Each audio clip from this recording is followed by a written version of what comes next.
नमस्कार, आप देख रहे हैं आज तक। आपके साथ मैं हूं सईद अंसारी। स्वागत है आपका न्यूज रूम लाइव में 5 एंकर्स के साथ। मैं आज आपको बताऊंगा प्रधानमंत्री नरेंद्र मोदी के दौरे की हर खबर।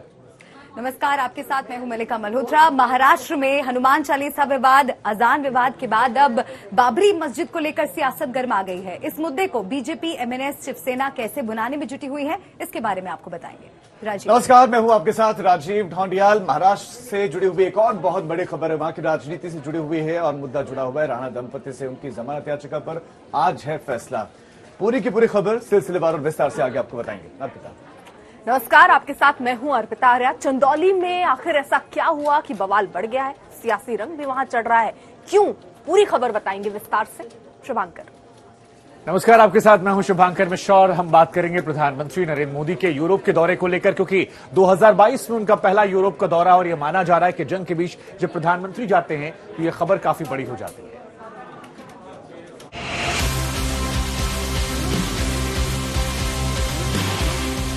क्या बनाया तुमने? अच्छा, क्या बनाया?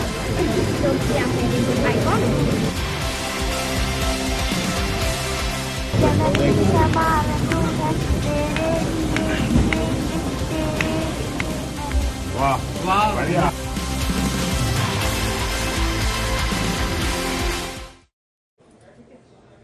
तो जैसा कि हमने आपसे कहा कि जंग के बीच में मुलाकातों का यह दौर जो है जब शुरू होता है तो फिर चर्चाएं बढ़ जाती हैं, लेकिन स्वागत सहित जबरदस्त तरीके से हुआ है। जबरदस्त एयरपोर्ट पर लोग पहुंचे स्वागत करने के लिए। बिल्कुल शुभांकर, बर्लिन जैसे ही प्रधानमंत्री नरेंद्र मोदी पहुंचे, भारत माता की जय, वंदे मातरम के नारे लगे। छोटे छोटे बच्चों ने प्रधानमंत्री नरेंद्र मोदी का जमकर स्वागत किया। बहुत ही अपनेपन, आत्मीयता के साथ प्रधानमंत्री नरेंद्र मोदी बच्चों से मिले। ये देखिए, और चुटकी बजाते हुए, उनकी बातें सुनते हुए, उनकी कविता सुनते हुए, ये एक अलग अंदाज है। ये प्रधानमंत्री नरेंद्र मोदी हैं। जहां भी जाते हैं, जिसके बीच जाते हैं, वैसे हो जाते हैं। बच्चों के बीच बच्चे, बच्ची के सर पर हाथ रखकर उसे आशीर्वाद दिया, उसकी बनाई हुई पेंटिंग पर साइन किए, दूसरे बच्चे के साथ लगातार सुरताल मिलाते रहे। तो बच्चों के बीच प्रधानमंत्री नरेंद्र मोदी। लेकिन ये दौरा काफी महत्वपूर्ण है ऐसे समय में जब रूस यूक्रेन युद्ध चल रहा है और प्रधानमंत्री नरेंद्र मोदी ने खुद कहा कि ये दौरा बहुत चुनौतीपूर्ण है।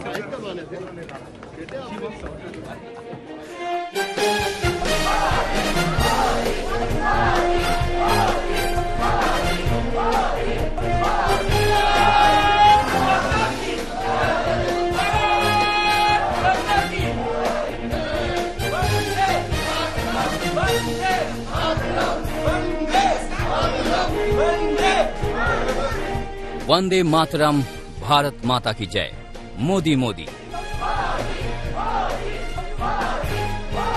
इन्हीं नारों के साथ प्रधानमंत्री नरेंद्र मोदी का ये जबरदस्त स्वागत है जर्मनी की धरती पर। विदेश दौरे के पहले दिन बर्लिन मानो पीएम के स्वागत के लिए इंतजार कर रहा था। पीएम मोदी वहां पहुंचे तो भारतीय समुदाय की खुशी का ठिकाना नहीं रहा। कई लोग सेल्फी लेते दिखे, कुछ लोगों ने हाथ जोड़कर अभिवादन किया। ऐसा लग रहा था मानो जर्मनी में भारत उमड़ आया हो। लेकिन बर्लिन की इन 2 तस्वीरों ने सबका दिल जीत लिया।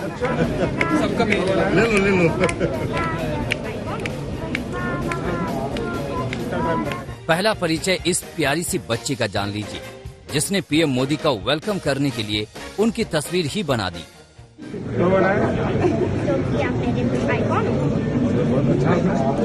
कितना टाइम लगा इसको बनाने में? 1 घंटा। बेटे आप साइन करवाने थे, फोटो निकालने, बेटे आप फोटो निकालने, साइन कर दो। पीएम मोदी को खास तोहफा देकर सम्मानित करने वाली इस बच्ची का नाम है मान्या मिश्रा। पीएम मोदी मान्या से मिले तो मानो इसके सारे अरमान पूरे हो गए। आज तक से खास बातचीत में मान्या अपनी खुशी को छिपा नहीं पाई। मैं बहुत खुश हूँ कि आई एम प्राउड कि वो हमारे देश के प्रधानमंत्री मोदी जी हैं। आपने बोला यूर एन आइकॉन। यस। और उनका क्या रिस्पॉन्स था? Like he did like this. तो हाउ आर यू फीलिंग? अब आपके लिए कैसी खुशी है? It was like my dream came true. ये आपने खुद से बनाई है ना? तो ये कितने दिन में बनाई? One day. एक दिन में? मान्या मिश्रा जय हिंद लिखा आपने, हाँ? Yes. और फिर बना के और आज पीएम को दिखा दिया, तो मतलब जो काम जहाँ पहुँचना था वो हो गया। Yes. Yes. अब फीलिंग रिलीव्ड? अभी भी धड़कन तेज है? Yes. धड़कन तेज है, excited still? Yes. So Manya is happy now? Yes. प्रधानमंत्री मोदी ने अन्य बच्चों से भी प्यार भरी बातें की। सभी उनका बेसब्री से इंतजार कर रहे थे। उन्हीं में से एक बच्चे ने पीएम को प्यारी सी कविता सुनाई। जीवन सुमन चढ़ाकर आराधना करेंगे तेरी जन्म जन्म भर हम अर्चना सबका मेल ले लो वंदना करेंगे महिमा महान तू है गौरव निधान तू है तू प्राण है हमारी जननी समान तू है तेरे लिए जिएंगे तेरे लिए मरेंगे। वाह। बर्लिन में मानो हिंदुस्तान अपने प्रधानमंत्री के स्वागत में उमड़ आया हो। होटल एडलोन कैंपस में पीएम के पहुंचने से पहले और उसके बाद तक जय घोष होता रहा। बहुत बहुत अच्छी रही। पीएम मोदी ने सबको झुके नमस्कार किया और वो हमारे लिए बहुत बहुत बड़ा एक उत्साह भरा टाइम था। और हमें बाहर से मोदी की आवाजें उत्साह इतना डबल हो गया कि हम अंदर से चिल्ला नारेबाजी कर रहे थे। बिल्कुल क्योंकि बाहर से सुनाई दिया, हमें समझ आ गया कि मोदी जी लैंड हो गए और अब आने वाले हैं, तो हमने भी अंदर शुरू कर दिया। मोदी मोदी मोदी मोदी। पूरा एक्साइटमेंट रहा अंदर में? बहुत एक्साइटमेंट तो बहुत था। हमें पुणे से आता हूँ, तो मैंने आके ही मैं पहले नंबर पे ही मैं था, तो आते ही मोदी जी ने मेरे पास हाथ बढ़ाया, तो हाथ बढ़ाया। मैंने बोला मोदी जी कैसे हाथ, तो मोदी जी ने बोला कि हाँ मस्त मजे, तुम भी कैसे हाथ। तो फिर हम मेरे बाजू में और एक सिस्टर थी, तो उनसे पूछ रहे थे कि आप तो सुबह 3 बजे से यहाँ पे हो, बहुत ठंडी में, हाँ आप कैसे, अभी ठीक है क्या? तो हम लोग की भी काफी उन लोगों ने बात की हम लोग से। अब आज बर्लिन में पीएम मोदी के कई अहम कार्यक्रम हैं। उसके बाद कल वे अपने विदेश दौरे के अगले पड़ाव डेनमार्क पहुंच जाएंगे। अंजना ओम कश्यप, बर्लिन आज तक। रूस यूक्रेन युद्ध के मद्देनजर ये दौरा काफी महत्वपूर्ण है और प्रधानमंत्री नरेंद्र मोदी ने खुद कहा कि काफी चुनौतीपूर्ण भी। क्या होगा इस दौरे में, पूरी जानकारी आपको दे रही हैं मल्लिका। बिल्कुल सईद, आपने ठीक कहा कि कई मायनों में ये दौरा बहुत अहम माना जा रहा है। 3 दिनों का यूरोप दौरा है प्रधानमंत्री नरेंद्र मोदी का, जिसकी शुरुआत बर्लिन से आज हुई है। डेनमार्क और फ्रांस भी जाने का कार्यक्रम प्रधानमंत्री नरेंद्र मोदी का रहने वाला है। और क्या कुछ खास बातें हैं, कुछ ग्राफिक्स भी आपको दिखाते हैं। यात्रा 3 देशों की होने वाली है। कुल वक्त की अगर बात की जाए तो 65 घंटे कुल वक्त। देश होंगे जर्मनी, डेनमार्क और फ्रांस, जहां जहां की यात्रा प्रधानमंत्री नरेंद्र मोदी करेंगे। पीएम के कुल कार्यक्रम 25 रहने वाले हैं। साथ ही बड़े नेताओं से उनकी मुलाकात होने वाली है। कुछ खास मुलाकातें होंगी, कई अहम मुद्दों पर चर्चा और मंथन भी होगा। भारत और जर्मनी में संबंध मजबूत करने पर द्विपक्षीय वार्ता होने जा रही है। जर्मनी से मजबूत होंगे रिश्तों की डोर। यह अहम दौरा इसलिए भी माना जा रहा है। पीएम मोदी और शॉल्स के बीच एक अहम मुलाकात होने वाली है। उस मुलाकात पर भी रहेगी हमारी नजर। उससे जुड़े अपडेट्स भी हम आपको बताएंगे। India Germany inter governmental consultation का आयोजन होगा, जिसमें हिस्सा लेंगे प्रधानमंत्री नरेंद्र मोदी। पीएम मोदी शॉल्स से करेंगे मुलाकात आईजीसी की संयुक्त अध्यक्षता में। तो जर्मनी से मजबूत किस तरह से रिश्ते होंगे वो हम आपको बता रहे हैं। आईजीसी की बैठक में दोनों देशों के कई मंत्री भी मौजूद रहेंगे। ये प्रधानमंत्री नरेंद्र मोदी के दौरे से जुड़ी कुछ खास जानकारियां हैं जो हम आपको दे रहे हैं। आईजीसी की बैठक में दोनों देशों के कई अहम लोग मौजूद होंगे। ग्रीन एनर्जी पर भी भारत और जर्मनी के बीच चर्चा होगी। तो इस दौरे से जुड़ी हर जानकारी हम लगातार आप तक पहुंचा रहे हैं। और प्रधानमंत्री नरेंद्र मोदी का भव्य स्वागत बर्लिन में हुआ। उस भव्य स्वागत की cooperation going on between Germany and India, and my party, the ruling party with Chancellor Olaf Scholz. I look forward to the discussions today. क्या क्या हो सकता है आज बातचीत? What all are you expecting? क्या कुछ बातचीत हो सकती है? पीएम ने वहां से निकलने के पहले कहा था the challenges and choices that Europe faces at this time.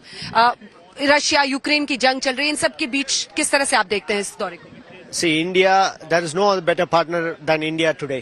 Everyone want to be India's partner geopolitically, and for climate and environmental changes, India has to be the partner in terms of innovation, but also technology, and also in digitalization, especially for Germany. India is going to give a give hand because we know India is a leader. हम जो German chancellor Olaf Sholes, वो Angela Merkel के बाद यहाँ पर chancellor बने हैं, ये नया रिश्ता जो हम देख रहे हैं between prime minister Modi and chancellor Scholz, उसको किस तरह से? See, today's Chancellor Scholz was the mayor of Hamburg when he visited India. So he is going to bring back all. At that time, he said that it is a country which he looks forward to, and he was. And when he came back, he said he is very optimistically surprised. So now he is being the Chancellor in the throne. He is going to take up all those things what he has positively, and he already said today, before in the interviews, that he is looking forward to. And the first Indo-German consultation means that no other country he has chosen rather than after he came to power. India is the first country he chose for the so-called government consultation. That itself shows the importance of India. Bharat की बहुत धन्यवाद आपका, thank you. तो आप कैसे भारत धीरे धीरे एक शक्ति के तौर पर उभरा है, उन्होंने बताया कि कैसे चांसलर शॉल्स ने भी सबसे पहले भारत को चुना है इंटर गवर्नमेंटल कंसल्टेशन के लिए, जो ये बताता है कि हिंदुस्तान कैसे एक बड़ी शक्ति के तौर पर उभर रहा है। कैमरामैन योगेंद्र सिंह के साथ अंजना ओम कश्यप, बर्लिन आज तक। तो पीएम मोदी का बर्लिन पहुंचने पर भव्य स्वागत हुआ, जिसकी गवाह बनी हमारी सहयोगी अंजना ओम कश्यप। भारतीय समुदाय के लोगों के साथ पीएम मोदी ने मुलाकात की, उनसे भी आज तक ने खास बात की और पीएम मोदी को अपने बीच पाकर वहां के लोगों का उत्साह देखते ही बन रहा है। राजीव, बिल्कुल, रूस और यूक्रेन के बीच में जंग चल रही है और इस जंग के बीच में प्रधानमंत्री नरेंद्र मोदी का यह दौरा बहुत महत्वपूर्ण खास माना जा रहा है, क्योंकि प्रधानमंत्री नरेंद्र मोदी 3 देशों के राष्ट्राध्यक्षों से मिलने वाले हैं। ये वो देश हैं जो रूस यूक्रेन जंग में सीधा दखल रखते हैं। भारत तटस्थ है और शांति की बात कराए, लेकिन प्रधानमंत्री नरेंद्र मोदी का यह दौरा इन देशों के बीच में इस युद्ध की इस खाई को पाटने का काम कर सकता है।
गई थी और इसी लम्हे का इन्हें इंतजार था।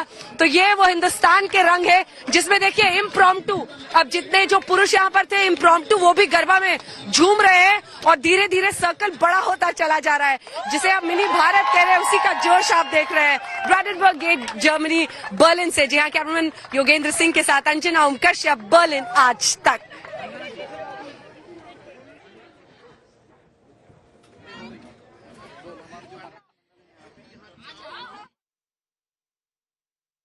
नीति के हिसाब से पीएम का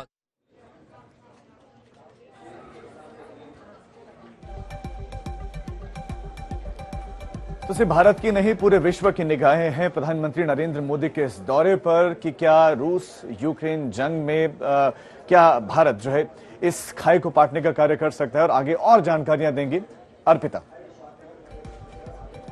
बिल्कुल राजीव, देखिए अब जरूरी यही है क्योंकि भारत तटस्थ रहा है।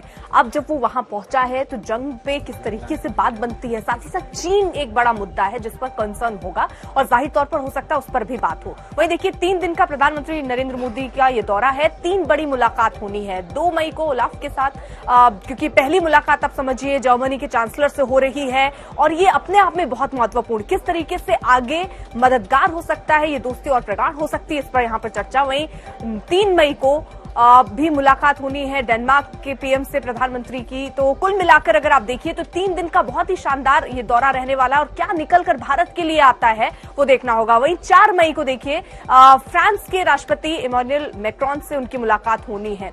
तो ये महत्वपूर्ण मुलाकात और इन सब के बाद जो युद्ध की स्थिति है उसको देखते हुए इसे और महत्वपूर्ण माना जा रहा है। एक रिपोर्ट है, जल्दी से वो आपको दिखाते हैं। शायद वो हमें देखे, लेकिन हम यहाँ पे एज अ ग्रुप हम यहाँ पे उनके लिए परफॉर्म करेंगे। देखे या ना देखे उन तक आवाज तो जरूर पहुंच जाएगी। आवाज जरूर पहुंच जाएगी, इतना जोश आप लोगों ने। बहुत ज्यादा एक्साइटेड है। हिस्टोरिक प्लेस पे इंडियन कल्चर को प्रमोट करने का एक मौका मिल रहा है यहाँ पे, तो काफी ज्यादा एक्साइटमेंट है। कैमरामैन योगेंद्र सिंह के साथ अंजना ओम कश्यप, बर्लिन आज तक।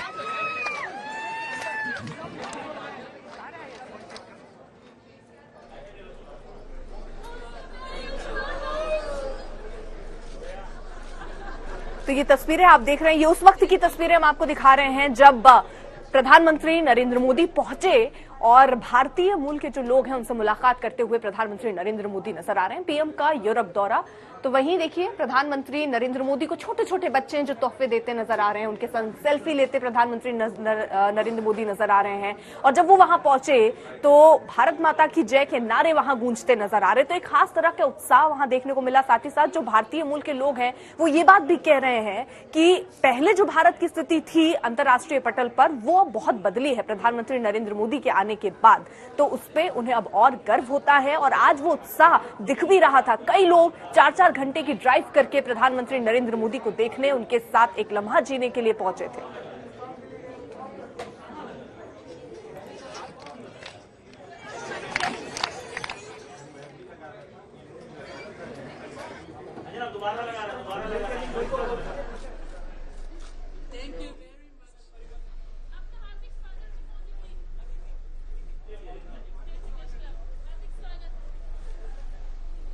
तो बर्लिन की ये वो लोग हैं जो प्रधानमंत्री से मिलने के बाद जबरदस्त जोश में। जब मोदी जी आए सबको मिले, हाय हेलो किया, किसी को पूछा कि कैसे हो आप, तो बहुत अच्छा लगा। मैंने उनको मराठी में बात की, उन्होंने रिप्लाई भी दिया। क्या बोला आपने मराठी में? मैं बोला कि मोदी जी तुमचं बर्लिन मध्ये स्वागत आहे, तर ते म्हणले धन्यवाद मित्रा। अच्छा, थोड़ा लगाइए, माइक लगाइए, धड़कन कुछ सुनाई दे रही है। अभी तक इतनी धड़कन बढ़ी हुई है कि कुछ इसका सवाल ही नहीं है ना। अभी तक धड़कन तेज है। धड़कन तो 20 दिन से ही चल रही है। वो भी सही बात है। यस यस, बहुत ही बढ़िया लगा। मतलब it's like once in a lifetime. पहले तो हम लोग 2015 में मिले थे उनसे, बट ये तो बहुत ही स्पेसिफिक रहा, बहुत ही बढ़िया। गला बैठ गया है तो वो निशानी है सबसे ज्यादा। लेकिन हाँ, आज का एनकाउंटर बहुत ही अच्छा था, बहुत नजदीक से था। और 2015 में भी मिले थे, बट आज वाला बहुत यूनिक था। आपके लिए बहुत ही बढ़िया और once in a lifetime opportunity. तो धड़कन तेज हो गई है, बताइए अब कोई इलाज खोजिए मत। हाँ, मैं तो गिर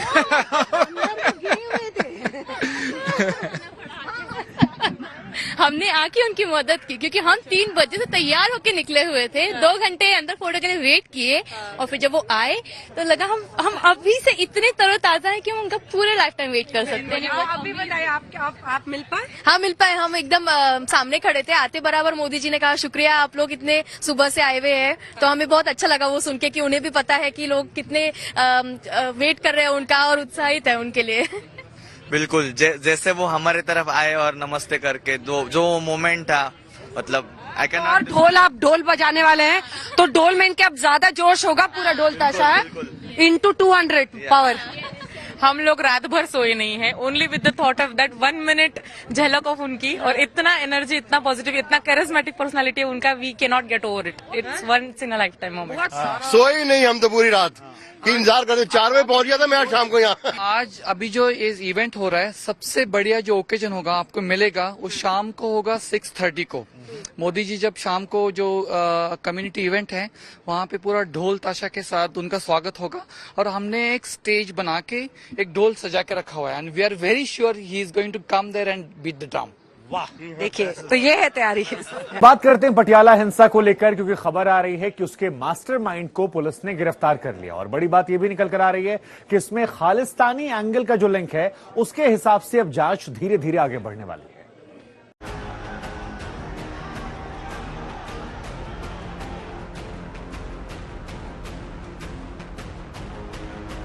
खालिस्तान के खिलाफ मार्च में पटियाला में हिंसक झड़प हुई।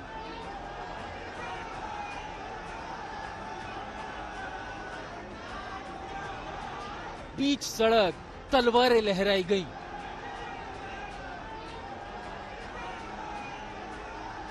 पुलिस वालों पर भी हमला हुआ। अब इस केस की पड़ताल में जुटी पुलिस ने उस शख्स को गिरफ्तार कर दिया जिसने पटियाला में हिंसा भड़काने की साजिश रची। शहर के अमन चैन को बिगाड़ने का पूरा प्लान बनाया। पुलिस की गिरफ्त में आए इस शख्स का नाम बरजिंदर सिंह परवाना है, जिसे पटियाला पुलिस हिंसा का मास्टरमाइंड मान रही है। हिंसा के बाद से ही परवाना लगातार फरार चल रहा था, लेकिन पुलिस ने उसे मोहाली से पकड़ लिया। एक बहुत बड़ी कामयाबी पुलिस को मिली है जो मीडिया नाल शेयर करने जा रहे हैं।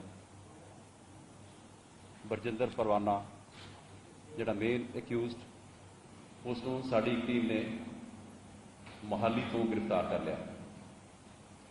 परवाना नूं पटियाले लिया के उसकी फॉर्मल अरेस्ट पुलिस ने पाई है और उसको मजिस्ट्रेट कोर्ट पेश करके उसका पुलिस रिमांड लिया जाएगा। अब तक की जांच में जो बात सामने आई है उसके मुताबिक परवाना का संपर्क खालिस्तानी संगठनों से भी जुड़ा होने का शक है। पुलिस के मुताबिक बरजिंदर सिंह परवाना पटियाला हिंसा मामले का मुख्य आरोपी है और उसी ने इस हिंसा की साजिश रची थी। दरअसल पुलिस उसको इसलिए भी हिंसा का मुख्य आरोपी मान रही है क्योंकि 2 दिन पहले ही उसने कुछ भड़काऊ वीडियो अपनी फेसबुक पोस्ट पर साझा किए थे। उन भड़काऊ वीडियोस में लोगों को बताया गया था कि 29 अप्रैल के दिन कुछ हिंदू संगठन खालिस्तान मुर्दाबाद नाम से एक मार्च निकालने जा रहे हैं और इसका विरोध करने के लिए पंजाब के हर कोने से सिखों को पटियाला पहुंचना चाहिए। पुलिस के मुताबिक परवाना इस हिंसा का मुख्य आरोपी है और उसी ने इस हिंसा की साजिश रची है। परवाना ने 2 दिन पहले ही सोशल मीडिया पर भड़काऊ वीडियो डाली थी। पंजाब पुलिस अब परवाना के सोशल मीडिया अकाउंट को खंगाल रही है। इस हिंसा की कड़ियां कहां से जुड़ी है, इस बात का पता लगा रही है। मोहाली से मंजीत सहगल के साथ ललित शर्मा, पटियाला, आज तक। कोरोना एक बार फिर से हमारे देश में पैर पसार रहा है और इसके जो 2 नए सब वेरिएंट हैं उन्होंने चौथी लहर के खतरे को बहुत ज्यादा बढ़ा दिया है और ये हमारी जो वैक्सीन की इम्यूनिटी है उसे भी घेरने में सक्षम है।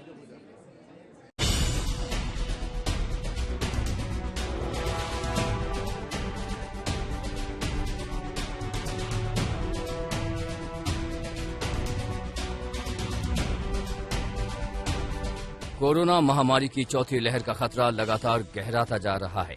एक और नई लहर के आने की वजह का दावा दक्षिण अफ्रीका के वैज्ञानिकों की एक स्टडी में किया गया है। इस स्टडी के मुताबिक कोरोना के ओमिक्रॉन वेरिएंट के 2 नए सब वेरिएंट BA4 और BA5 एक नई लहर को पैदा करने का खतरा बढ़ा रहे हैं। वैज्ञानिकों के मुताबिक ये दोनों वेरिएंट पहले के संक्रमण से बनी एंटीबॉडीज को चकमा देने की ताकत रखते हैं। हालांकि ये दोनों वेरिएंट कोविड-19 का टीका लगवा चुके लोगों को आसानी से संक्रमित नहीं कर पाएंगे। ओमिक्रॉन के इन दोनों ही सब वेरिएंट्स को पिछले महीने ही विश्व स्वास्थ्य संगठन की निगरानी सूची में जोड़ा गया था। जानकारों का भी मानना है कि जब तक 100% आबादी का टीकाकरण नहीं होगा तब तक कोरोना के खतरे से निजात नहीं मिलेगी। ऐसे में जरूरी है कि लोगों को बगैर किसी हिचकिचाहट या लापरवाही के कोरोना वैक्सीन को लगवा लेना चाहिए। इस स्टडी में वैज्ञानिकों ने अलग अलग वैक्सीन लगवा चुके लोगों को शामिल किया था। स्टडी के नतीजों के मुताबिक टीकाकरण करवा चुके लोगों ने करीब 5 गुना ज्यादा न्यूट्रलाइजेशन क्षमता दिखाई। इसके मुताबिक असंक्रमित लोगों में BA4 और BA5 के संपर्क में आने पर एंटीबॉडी बनने में करीब 8 गुना कमी देखी गई। वहीं टीका लगवा चुके लोगों के ब्लड में 3 गुना कमी देखी गई। ऐसे में दक्षिण अफ्रीका में कोरोना की 5वीं लहर के दस्तक देने की आशंका है। इसकी वजह है दक्षिण अफ्रीका की 6 करोड़ की आबादी में से केवल 30% को ही पूरी तरह से टीका लग पाया है। यानी ओमिक्रॉन के ये 2 नए वेरिएंट्स कोरोना की नई लहर को जन्म देने की क्षमता रखते हैं। जाहिर है कि भारत में करीब 85% लोगों को दूसरी डोज भी लग चुकी है।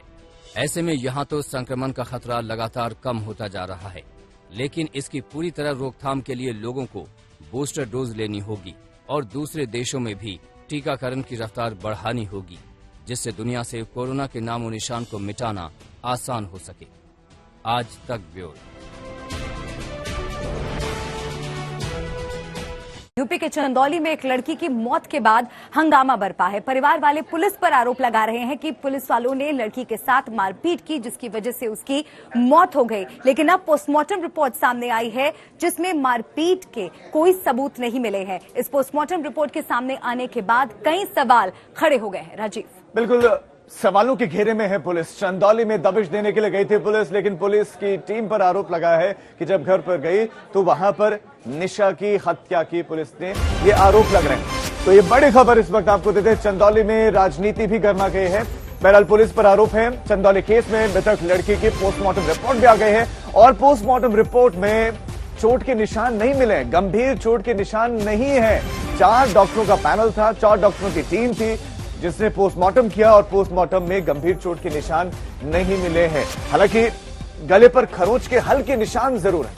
4 डॉक्टरों की टीम ने पोस्टमार्टम किया। गैंगस्टर की बेटी निशा के शरीर पर गंभीर तो नहीं, बहुत हल्के से खरोंच जो है मिला है, गले में खरोंच मिला है, जबकि दूसरा जबड़े पर मामूली चोट का निशान है। और घर वालों के आरोप है कि थानेदार को सस्पेंड कर दिया गया और पुलिस ने किया है। तो चंदौली केस में मृतक लड़की की पोस्टमार्टम रिपोर्ट आ गई है। परिवार जो आरोप लगा रहा है, जो राजनीति हो रही है, जो पुलिस पर गंभीर आरोप लग रहे हैं कि पुलिस दबिश देने तो गई थी लेकिन पुलिस ने ही हत्या की, पुलिस ने ही मर्डर किया, तो ऐसा पोस्टमार्टम की रिपोर्ट में नहीं झलक रहा।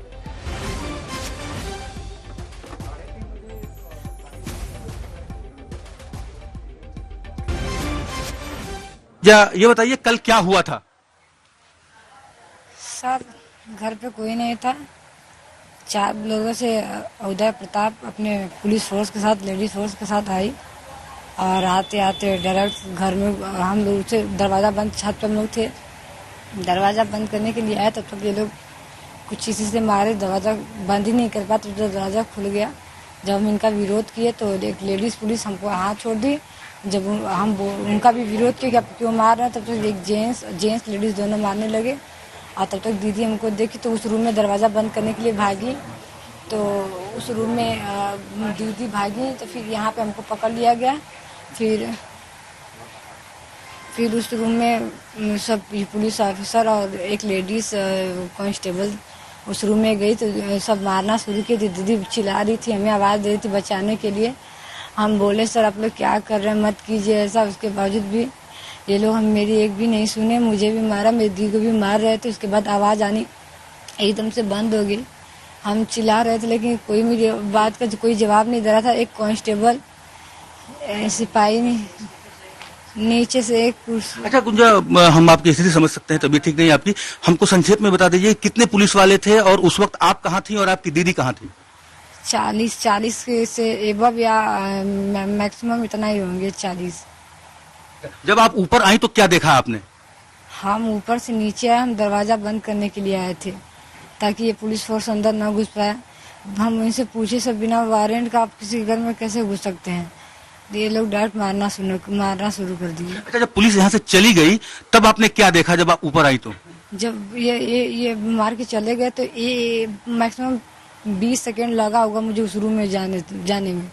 तो देखा था तो दी पंखे से लटकी हुई थी और उनकी साड़ी, एक न्यू साड़ी बक्से से निकाल कर, साड़ियाँ कुछ ज़्यादा ही छिटी हुई थी और एक साड़ी निकाल कर उनको एक गले में बांध कर पंखे में लटकी हुई थी जिसकी गांठ बहुत ही ढीली थी। हमने उसे एक हाथ से खोला और दी को लेटा। उसके बाद उसकी पल्स, हार्ट बीट चेक किया, सांस चेक किया तो कुछ भी नहीं चल रहा था सर। अच्छा गुंजा, ये बताइए कि किसने उतारा निशा को, किसने उतारा?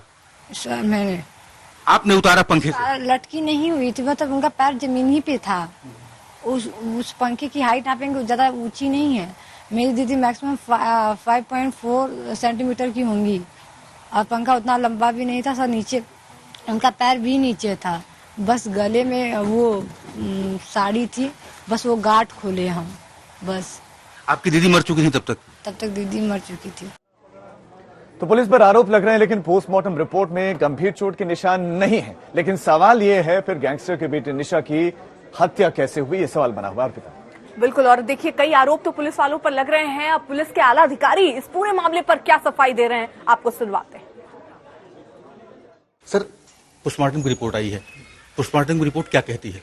देखिए, आप सब अवगत होंगे कि कल एक वीडियो वायरल हुआ, सबको अवगत भी हुआ शाम लगभग 6 बजे के आसपास कि कन्हैया यादव की जो बड़ी बेटी हैं उनकी मृत्यु हो गई है। और जब मौके पे हम डीएम साहब और आईजी साहब और कमिश्नर साहब पहुंचे तो उनके द्वारा बताया गया कि पुलिस के द्वारा मारपीट की गई, जिसके पश्चात उनकी मृत्यु हो गई है। तत्काल इसका संज्ञान लेते हुए हमारे द्वारा जो भी उनकी तहरीर थी उसके मुकदमा पंजीकृत कराया गया और संबंधित एसएचओ को सस्पेंड किया गया।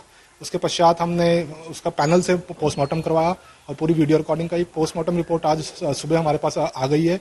उसमें जो मुख्य बिंदु है हम आपको अवगत कराना चाहेंगे, जिसमें एक गले के पास खरोश और एक राइट जो जॉ है उस पर 0.5 सेंटीमीटर की छोटी चोट एक आई है। इसके अलावा पूरी बॉडी पे इंटरनल और एक्सटर्नल इंजरी कोई नहीं है, किसी अंदरूनी अंग पे इंटरनल एक्सटर्नल इंजरी नहीं है। और इन बाकी सारे जो विषय विसरा हमने प्रिजर्व करवा दिया गया है डॉक्टर्स द्वारा। विसरा की जो रिपोर्ट आएगी और बाकी जो फोरेंसिक के साक्ष्य होंगे उसके पश्चात ही इसमें कोई डिसीजन लिया जाएगा। सर, शुरुआती दौर पर एक वीडियो वायरल हुआ था जिसमें उसके भाई द्वारा कहा जा रहा था कि पुलिस गई और रेप किया, तो ये क्या मामला है और इसमें कहां तक जांच पहुंची है? पूरा मामला क्या है ये? देखिए, जो ये वीडियो वायरल हुई थी उसके बाद पश्चात पोस्टमार्टम हो गया है। पोस्टमार्टम में जैसे मैंने बताया कि गले में जो खरोच आई है और जो बाएं जॉ में जो छोटी सी एक चोट है, इसके अलावा कोई भी इंटरनल और एक्सटर्नल इंजरी नहीं है। तब भी हम इस विषय की रेप के विषय पे जांच कर रहे हैं। स्वैब ले लिया गया है और उस पर जांच की जा रही है, पर मैंने जो बाकी पोस्टमार्टम की आपको जो पॉइंट्स हैं उससे अवगत करा दिया गया है। तो पुलिस अब ये कह रही है कि पोस्टमार्टम रिपोर्ट में ऐसा कुछ भी नहीं है। साथ ही साथ जांच की बात भी कही जा रही है। कहा जा रहा है कमेटी गठित की जाएगी, जांच कमेटी, और वो आगे जांच भी करेगी इस पूरे मामले पर। शुभांकर, लेकिन इस पूरी खबर में नाम की अहमियत बढ़ जाती है। अखिलेश यादव ने कहा है कि नाम के आगे जाति जो लगी है उस जाति को देखकर यह कार्रवाई की गई थी, और अगर ये कार्रवाई की वजह से मौत होती तो पुलिस पर 302 का मुकदमा दर्ज होना चाहिए। तो अखिलेश यादव ने इस पर जातिगत कार्ड जो है वो खेल दिया है। चंदौली मामले को लेकर सीधे सीधे आरोप लगाए हैं कि जात देखकर यहां पर यह कार्रवाई की गई और इस वजह से यहां पर जो केस है वो पुलिस पर दर्ज होना चाहिए। 302 का मुकदमा पुलिस पर होना चाहिए। पुलिस पर आरोप लगाया कि जानबूझकर इस घटना को अंजाम दिया गया क्योंकि वो उस जात से आते हैं जो अखिलेश यादव की जात है, और तमाम ऐसे बड़े आरोप जो हैं वो लगाए गए हैं। यानी साफ तौर पर जात के आधार पर टारगेट करने की बात अखिलेश यादव की तरफ से, और इसी आधार पर अब मुकदमा दर्ज करने की बात की जा रही है। पुलिस ने जानबूझ करके घटना की है। पुलिस ने जात के आधार पर घटना की है। जो वहाँ के इंस्पेक्टर हैं या जो वहाँ के पुलिस के लोग हैं उन्होंने जानबूझकर ये घटना की है केवल डराने के लिए। अगर उसकी बहन की जान गई है और बहन अस्पताल में है तो इन पुलिस वालों पर 302 का मुकदमा दर्ज होना चाहिए। इन्हीं की वजह से जान गई है। तो जान किस वजह से गई है तो जांच पड़ताल का विषय है, लेकिन सियासत यहां पर जरूर चमकेगी। सियासत जबरदस्त तरीके से हो रही। सही, बिल्कुल शुभांकर, आज तक आपको इस बवाल से जुड़ी हुई हर खबर दिखा रहा है। डिप्टी सीएम केशव प्रसाद मौर्य से भी आज तक ने बातचीत की। इस समय हमारे साथ मौजूद हैं चंदौली के सैयद राजा में जो घटना हुई है और परिवार वालों का आरोप है। इनसे पूछते हैं कि जी सर, किस तरह से देख रहे हैं इस पूरी घटना? उसमें रिपोर्ट दर्ज हो गई है और रिपोर्ट दर्ज करके उसकी जांच हो रही है। जांच के बाद जो भी दोषी होगा कार्रवाई करेंगे। लेकिन अभी चोट के निशान औरत के उस महिला के ऊपर लगे हैं, किस तरह देख रहे हैं? नहीं, जो भी घटना है उसमें मैंने कहा रिपोर्ट दर्ज हो गई है। एक हिस्ट्री सीटर को पकड़ने के लिए गए थे, लेकिन ये घटना दुखद बीच में घटी है, उस पर रिपोर्ट दर्ज है। जांच होगी, जो जांच में दोषी पाया जाए कार्रवाई की जाएगी। क्या किसी तरह के मुआवजा या किसी तरह के हर्जाने की बात? अभी तो पहले जांच होने दीजिए, उसके बाद देखेंगे। ये बताइए कि अखिलेश यादव सीधे इल्जाम लगा रहे हैं कि हत्यारोपी हो गई, हत्यारी हो गई है यूपी की पुलिस। जवाब देंगे अभी आपको बात। आइए सीधे चंदौली लिए चलते हैं। हमारे संवाददाता संतोष शर्मा हमारे साथ इस वक्त जुड़ चुके हैं। मल्लिका, और हम उनसे पूरी घटना के बारे में जानकारी हासिल करेंगे। बिल्कुल संतोष, पोस्टमार्टम रिपोर्ट सामने आने के बाद ये एक तरह से मौत की गुत्थी और मिस्टीरियस हो गई है। एक तरीके से एक मर्डर मिस्ट्री की श्रेणी में इसे कहना गलत नहीं होगा। लेकिन जीरो टॉलरेंस की नीति के तहत पुलिस बदमाशों पर कड़ी कार्रवाई कर रही है। लेकिन जिस तरह से कन्हैया यादव के घर पर दबिश दी गई और इस हादसे में ये पूरी दबिश तब्दील हो गई, इस पर क्या कुछ कहना है पुलिस का पोस्टमार्टम रिपोर्ट आने के बाद? देखिए, कन्हैया यादव के खिलाफ एनबीडब्ल्यू जारी था। चंदौली पुलिस उसके घर पर पहुंचती है और उसको सूचना मिली थी कि बनारस से कहीं कन्हैया यादव घर आया हुआ है, और इसी सूचना पर वहां पे दबिश दी जाती है और पूरी घटना होती है। जिस लड़की की मौत होती है उसकी पोस्टमार्टम रिपोर्ट में तमाम ऐसी चीजें हैं जो सवाल खड़े कर रही हैं थ्योरी पर, कि जिस तरीके से कहा गया कि चंदौली पुलिस वहां जाती है, बहन को मारपीट कर उसकी हत्या करने के बाद फांसी के फंदे से लटकाकर चली जाती है। लेकिन पोस्टमार्टम रिपोर्ट में ना तो हैंगिंग आया, और हैंगिंग यानी ना तो आत्महत्या आई, ना ही हत्या के कोई सबूत मिले। वहीं जो आरोप लगाया गया कि पुलिस के द्वारा बर्बरता से मारपीट की गई, तो मारपीट का एक कोई ऐसी गंभीर चोट का निशान ही नहीं आया। सिर्फ 2 चोटों का एक जो उल्लेख है पोस्टमार्टम रिपोर्ट में मेंशन है, वो एक गले के सामने इसी तरफ पर बताया गया कि एक खरोंच है और दाएं जबड़े के नीचे यानी राइट साइड के जबड़े के नीचे आधा सेंटीमीटर का एक निशान है खरोंच का। आधा सेंटीमीटर का निशान। पुलिस के ऊपर आरोप था कि मारपीट करने के बाद उसको हत्या कर दी गई और फांसी के फंदे से लटका दिया गया, लेकिन जो आरोप थे वो इस पोस्टमार्टम रिपोर्ट के बाद से कंट्राडिक्टरी हो रहे हैं। लिहाजा पुलिस ने विसरा प्रिजर्व कर दिया गया है। विसरा यानी पेट के अंदर जो लिक्विड होता है उसको प्रिजर्व कर दिया गया है। अमूमन विसरा प्रिजर्व तब किया जाता है जब कोई जहर खाने से मौत होती है, पॉइजनस सब्सटेंस की वजह से, कंज्यूम करने की वजह से जब डेथ होती है, कॉज ऑफ डेथ पता नहीं चल पाता है, तब पुलिस विसरा प्रिजर्व कराती है। और इस घटना में भी यही हुआ कि मौत कैसे हुई ये साफ नहीं हो पाया पोस्टमार्टम रिपोर्ट में। 3 डॉक्टर्स के पैनल से ये पोस्टमार्टम करवाया गया और पोस्टमार्टम रिपोर्ट सामने आने के बाद एक गुत्थी और उलझ गई है। और जिस तरह से गुंजा यादव का बयान सामने आया है और जो पुलिस इस पूरे मामले में अपनी सफाई दे रही है, विरोधाभास नजर आ रहा है। नजर आप बनाए रखिएगा, आगे भी आपका रुख करेंगे और अपडेट्स के लिए अगली बड़ी खबर बताएंगे राजीव। बिल्कुल, और जो बड़ी खबर है वो महाराष्ट्र से है। राणा दंपति सेशंस कोर्ट में आज क्या होगा? आज उनकी जमानत याचिका पर फैसला आना है। तो ये बड़ी खबर महाराष्ट्र से, नवनीत राणा और रवि राणा दोनों की जमानत याचिका पर आज सेशंस कोर्ट में सुनवाई और थोड़ी ही देर बाद, थोड़ी देर में नवनीत राणा की जमानत पर फैसला होगा। थोड़ी ही देर में राणा दंपति की जमानत याचिका पर फैसला होने वाला है। हनुमान चालीसा पाठ से विवाद शुरू हुआ, उसके बाद अभी न्यायिक हिरासत में दोनों ही दंपति न्यायिक हिरासत में है और सेशंस कोर्ट में जमानत याचिका के दाखिल की गई है और आज फैसला आना है। कल सभी इंतजार कर रहे थे, लेकिन आज फैसला सुनाया जाएगा और किसी भी वक्त जो है ये फैसला आ सकता है। तो थोड़ी देर बाद राणा दंपति की जमानत पर फैसला होगा। हनुमान चालीसा विवाद से शुरुआत हुई थी। कहा था कि उद्धव ठाकरे यानी मुख्यमंत्री के आवास के बाद वो हनुमान चालीसा का पाठ करेंगे, लेकिन उसके बाद शाम तक इनको गिरफ्तार कर लिया गया, न्यायिक हिरासत में इनको भेजा गया है। लेकिन जेल प्रबंधन को नवनीत राणा ने एक चिट्ठी भी लिखी है जिसमें उन्होंने अपनी बीमारी का हवाला दिया है और जेल में परेशानियां कैसे उनकी बढ़ गई ये बताया। जेल में फर्श पर बैठने सोने की वजह से उनको मुश्किलें हो रही, परेशानियां उनकी बढ़ गई हैं और जेल में सीटी स्कैन की सुविधा नहीं दी गई, सीटी स्कैन तक की सुविधा नहीं दी गई है और बगैर सीटी स्कैन आगे का इलाज मुमकिन नहीं है। नवनीत राणा, सांसद नवनीत राणा ने चिट्ठी लिखी है जेल प्रबंधन को कि तबीयत बिगड़ी और कुछ हुआ तो उसके लिए अधिकारी जिम्मेदार होंगे।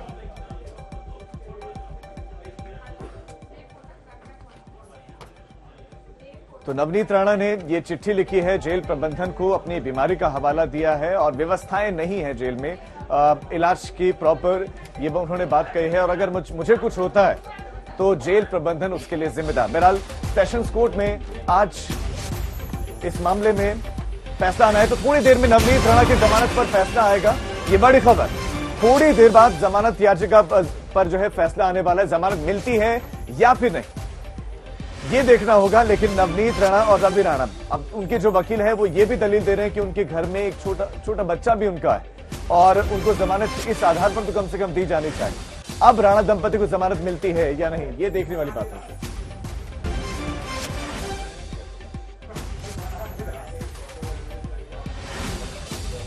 तो राणा दंपति की जमानत याचिका पर फैसला जल्द और सभी की निगाहें आज मुंबई सेशंस कोर्ट की तरफ कि क्या आज उनको जमानत मिलती है या फिर नहीं। लेकिन कुछ और अपडेट्स के लिए अर्पिता का रुख करते हैं। बिल्कुल, और इस पे नजर रहेगी क्योंकि सुनवाई पहले ही हो गई थी, फैसला सुरक्षित रख लिया गया था। आज इस पर फैसला आना है। देव हमारे साथ सहयोगी इस वक्त जुड़ चुके हैं, उनसे अपडेट ले लेते हैं। देव, कितनी देर में तस्वीर साफ हो जाएगी, जमानत मिलेगी या नहीं? तकरीबन 5 मिनट के अंदर हमें इस बात की क्लैरिटी मिल जानी चाहिए कि पति और पत्नी उनके ऊपर और पिछले एक हफ्ते से ज्यादा उन्होंने जेल में गुजारा है।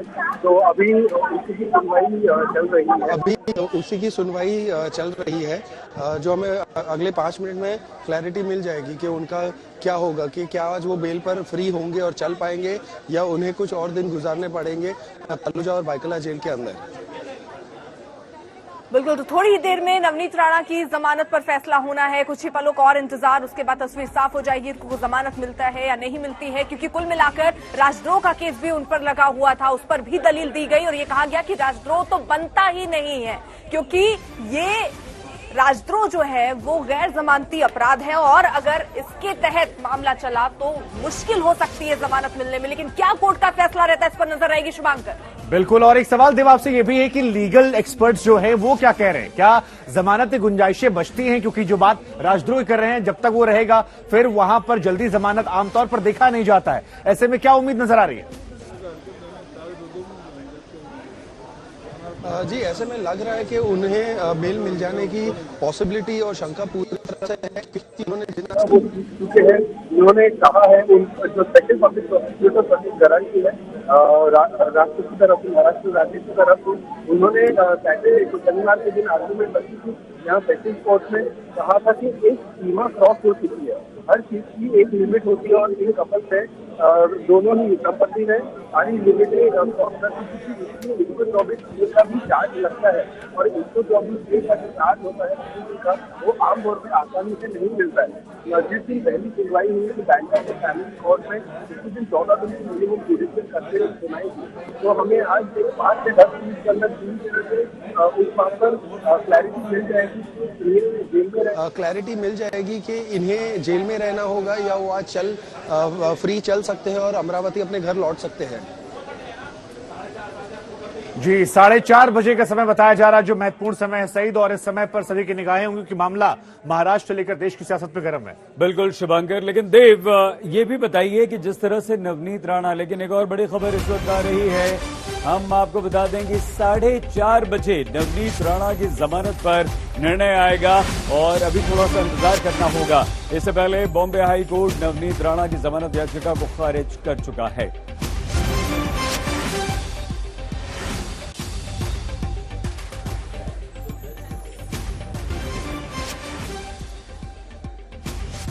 लाउड स्पीकर विवाद महाराष्ट्र से शुरू हुआ, लेकिन अब ये धीरे धीरे दूसरे राज्यों तक भी पहुंच रहा है और कहां जाकर खत्म होगा कुछ कहा नहीं जा सकता। तो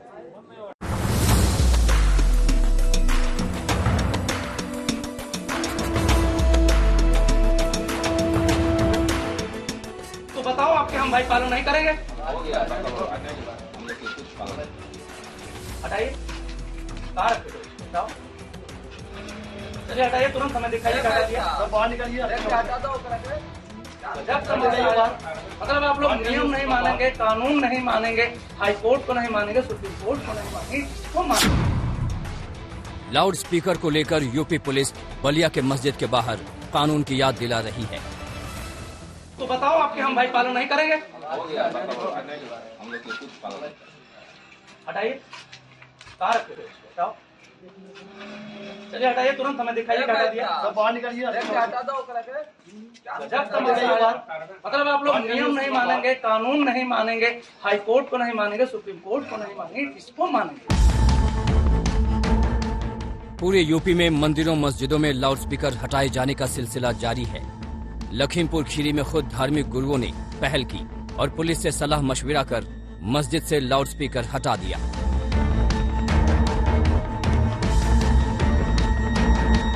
लेकिन बलिया की इस मस्जिद से भी 3 दिन पहले लाउड स्पीकर उतार दिया गया था, लेकिन फिर से मस्जिद की मीनार पर उसकी दस्तक हुई और अजान की आवाज आने लगी। मजबूरन पुलिस को मौके पर पहुंचकर समझाना पड़ा। सवाल पूरे यूपी का है, कानून व्यवस्था का है, लिहाजा राज्य भर में करीब 55,000 लाउड स्पीकर धार्मिक स्थानों से उतारे जा चुके हैं। सरकार कह रही है कि लगातार मिल रही शिकायतों के बाद ऐसा फैसला करना पड़ा।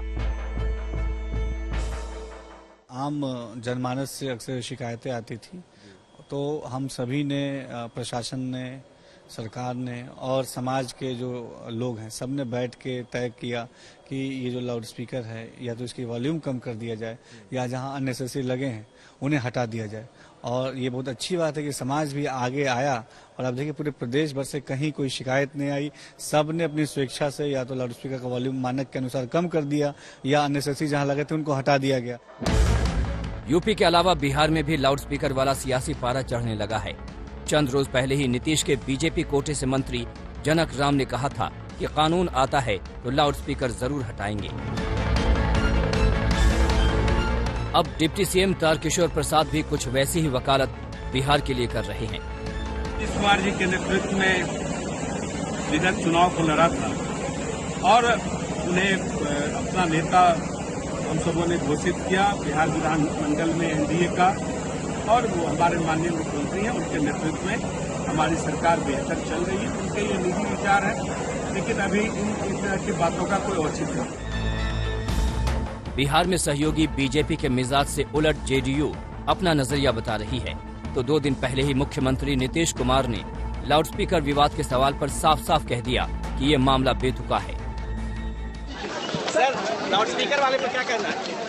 अरे फालतू चीज है, जिसको जैसे मन करता है चलता है सर, ये सब चीज पर कहीं कोई सरकार की 2 सहयोगी जेडीयू और बीजेपी के लाउडस्पीकर मुद्दे पर लाउड हैं। वैसे लाउडस्पीकर पर सियासी शोर मचाने वालों को, खासकर बीजेपी पर विरोधी पलटवार से नहीं चूक रहे। एक बात याद रखना कि जो ये कट्टरता और नफरत की राजनीति करने वाले लोग हैं, ये सिर्फ मुसलमानों के खिलाफ नहीं, आपका भी घर जलाने का काम करेंगे, आपके भी खिलाफ खड़े होंगे। और पूरे दुनिया में नफरत की राजनीति का क्या अर्थ है? यूपी बिहार में लाउडस्पीकर विवाद पर सियासी घमासान मचा है, तो उत्तराखंड से आई ये तस्वीरें देखिए। हंगामा बवाल मचा है। यहाँ हनुमान चालीसा को लेकर विवाद छिड़ गया। शनिवार को हल्द्वानी में हनुमान चालीसा का पाठ हो रहा था। आरोप है कि दूसरे समुदाय के 70 से 80 लोग बाइक से मौके पर पहुंचे और हनुमान चालीसा करने वालों को धमकाने लगे। धारदार हथियार और पत्थर से हमला किया। इससे नाराज हिंदू संगठन भी एकजुट हो गए। अब एक्शन दिखाने का समय है, ज्यादा बोलने का नहीं, तलवार की धार की चैक लेकर नहीं है, अब सीधे एक्शन दिखाने का समय है मित्रों। ज्यादा बोलना तो मुझे आता नहीं है। भारत माता की, भारत माता की। धमकी की शिकायत के बाद पुलिस ने इस मामले में 10 लोगों को गिरफ्तार किया है। शिवहर से केशव आनंद, बलिया से अनिल अकेला और हल्द्वानी से राहुल सिंह दरमुवाल के साथ समर्थ श्रीवास्तव, लखनऊ आज तक।